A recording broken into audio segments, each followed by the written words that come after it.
Guys पहले ये reel देखे फिर उसके बाद पानी कमेंट पढ़ते हैं। मेरी गर्लफ्रेंड ने मुझे घर बुलाया। मैं घर गया और बेल बजाई। उसकी छोटी सिस्टर ने दरवाजा खोला। वो मुस्कुरा के बोली, आप बहुत स्मार्ट हो, अभी घर में कोई नहीं है, मैं अकेली हूँ। मैं मुस्कुराया और मैं बाइक की तरफ वापस जाने लगा तो उसकी पूरी फैमिली बाहर आ गई। मेरी शराफत की तारीफ करते हुए मुझे गले लगाया और कहा, हमें ये रिश्ता मंजूर है। अब मैं क्या बताऊँ कि मैं बाइक को लॉक करने गया था।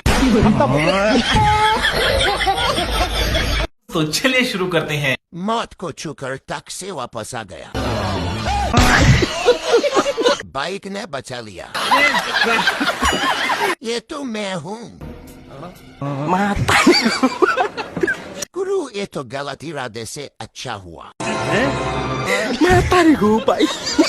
मरते मरते बच गया। बार बार बच गया वरना आज पता नहीं क्या होता। बड़े खतरनाक लोग हैं।